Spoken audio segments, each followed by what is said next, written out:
You joined me in Doncaster, outside my old school.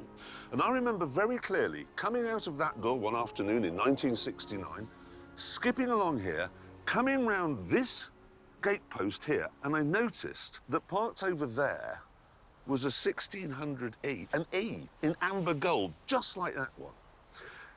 And in it was my dad. And that was impossible. The E was the absolute king of the hill. It had 4 dials set into its wooden dash. It had a leather and aluminium steering wheel. And on the outside, there were row-style wheels and front fog lamps. It was beautiful and wondrous and exciting beyond words.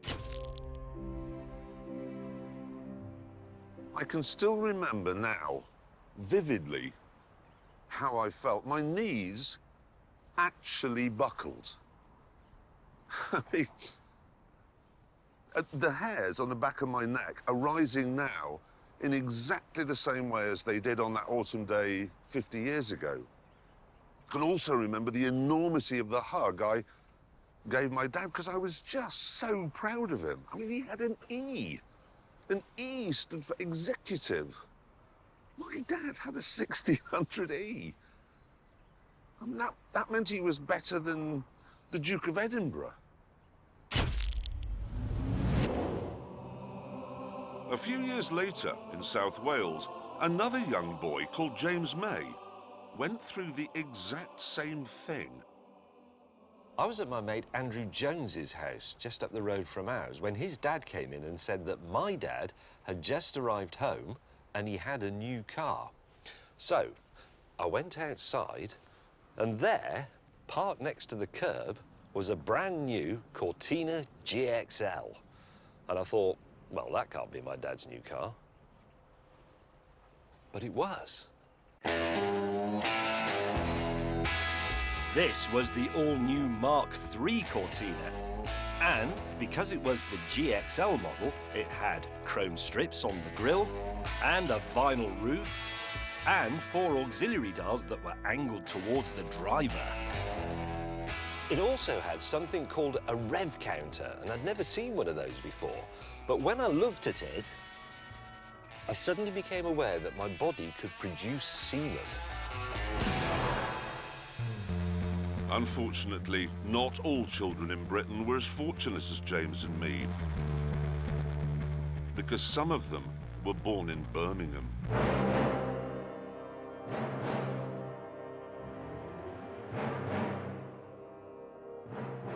And you couldn't really have a Ford here because this was the home of British Leyland.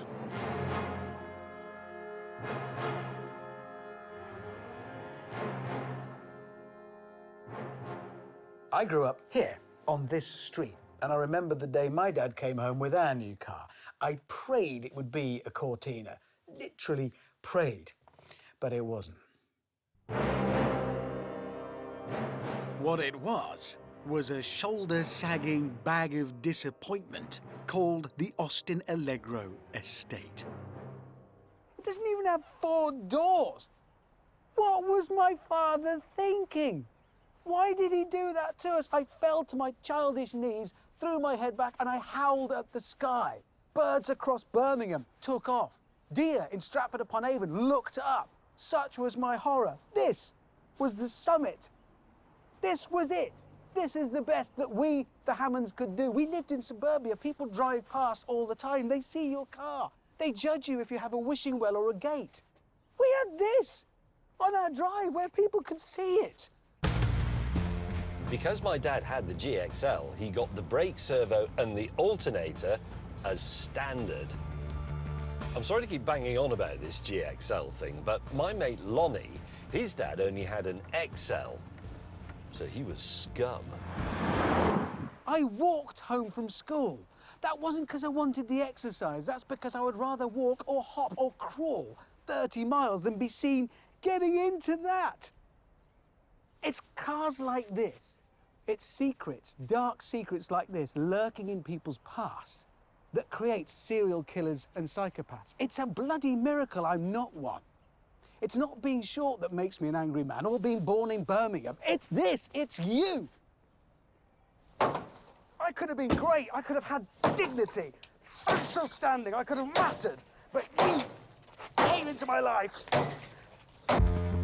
My dad bought a Mark III Cortina because he had 3 children and he wanted them to be safe. And he knew they would be safe because Ford had made a film telling him so. We've got the teddy bears in, we've got the golf clubs, we've got the racing car.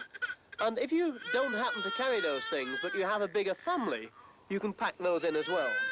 Even with 5 children in the back, you can drive in a more or less relaxed fashion, safe in the knowledge that they're kept in the four-door Cortina with child-proof safety locks. I've never driven one of these before, and to be honest, I never wanted to, because that really would be meeting a childhood hero. I love it, though. Thanks, even better now, can't you? What about this one? That's it. Back in 1974, we used to have regular power cuts because of the miners' strike, and there was absolutely nothing to do in our completely pitch-black house. So I used to go outside and sit in my dad's car and just pretend to drive it, which was brilliant. Not least because you could turn the light on, which you couldn't do in the house. Lights. Oh, I used to love the power cuts. Outside of Birmingham then, everyone, young and old, was in love with Ford's four-door saloon. Because of this love affair, Ford sold a Cortina somewhere in Britain every 47 seconds. In 20 years, they sold 2.6 million of them. And let me put it this way, British Leyland took twice as long as that to sell half as many Minis.